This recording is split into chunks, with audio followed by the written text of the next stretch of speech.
As someone whose only experience with Marvel has been through the Marvel Cinematic Universe, the most interesting thing about the 2006 video game Marvel Ultimate Alliance is that it predates the cinematic universe. Now, obviously, Marvel was still very popular among us dorks back then, but this game released before Marvel seriously broke into the mainstream, before things like Avengers and S.H.I.E.L.D. became household names. From that perspective, Marvel Ultimate Alliance is an interesting historical relic, an earlier version of a franchise that has since become a pillar of pop culture. The characters here can differ pretty significantly from how they are portrayed in the cinematic universe. And the most fun part of the game for me playing it now was just seeing how all the characters are portrayed, the differences in their visual style and personalities from the movies. So let's get into it.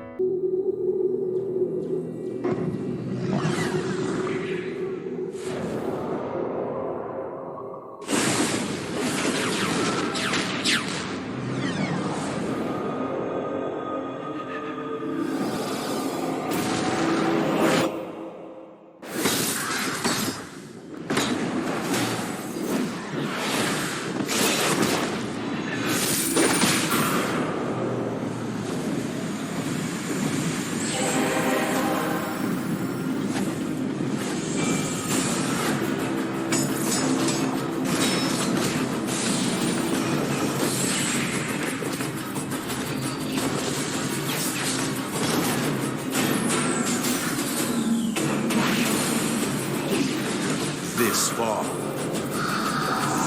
all the world's villains will face all the world's heroes.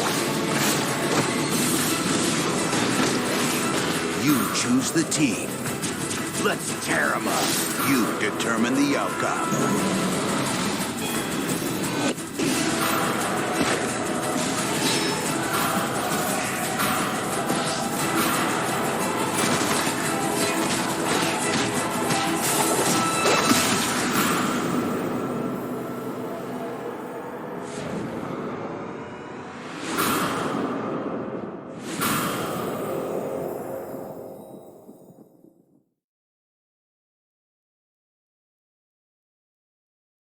Marvel Ultimate Alliance was released for the Nintendo Wii on November 19th, 2006, one of 22 launch titles for the Nintendo Wii. Marvel Ultimate Alliance was developed by Raven Software, who had previously developed X-Men Legends and X-Men Legends 2 Rise of Apocalypse, which were brawlers featuring the X-Men, and very similar in style and gameplay to Marvel Ultimate Alliance. What makes Marvel Ultimate Alliance cool is exactly what makes the Marvel Cinematic Universe cool, and that's the sheer scale of the thing. It's not just worlds colliding, it's like 1,000 worlds colliding with 1,000 different worlds. There's so much variety and diversity here. Marvel Ultimate Alliance features over 140 characters, 30 or so of which are playable. In some ways, it feels like the scale is even bigger here than in the movies, because in this game, characters like the X-Men, the Fantastic Four, and even Blade the Vampire Hunter are here fighting alongside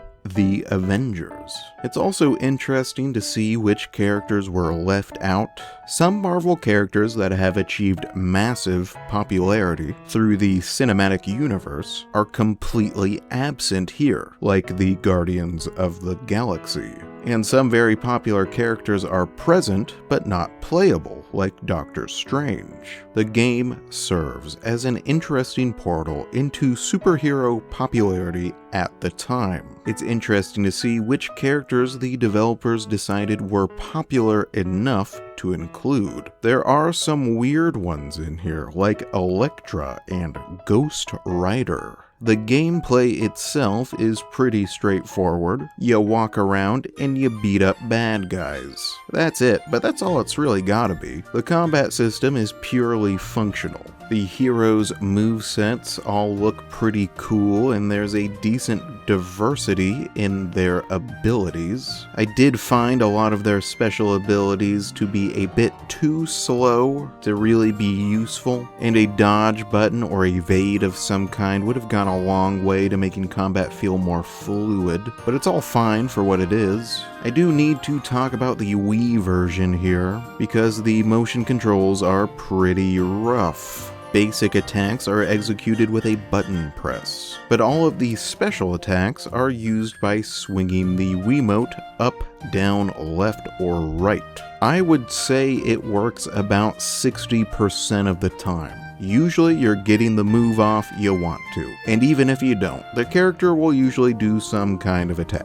Occasionally, though, you'll swing your Wiimote, and the character will just stand there like a buffoon getting lasered in the face to death. The accuracy just isn't there, and it's especially frustrating during the tougher battles. Something I've noticed again and again while replaying these early Wii games is that developers keep using motion controls for things the motion controls just aren't very good at doing, and it ends up really hampering the games as a result. With all that said, Marvel Ultimate Alliance is still pretty cool, both as a relic of what the Marvel franchise once was, and just as a solid brawler game with a massive cast of characters. As a final note, something interesting I came across while researching the game. Apparently, the developers intended to include Link and Samus as playable characters in the Wii version.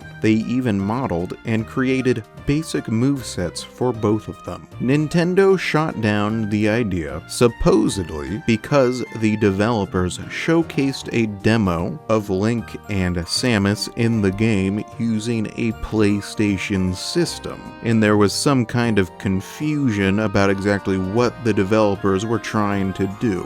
It's a real shame it didn't end up happening, because I would have loved to play as Link and Samus, fighting Doctor Doom alongside Captain America and Blade the Vampire Hunter. A second Marvel Ultimate Alliance game would release on the Nintendo Wii in the distant year of 2009, and I will review that sequel someday, because I am going to review every game ever released for the Nintendo Wii, or die trying.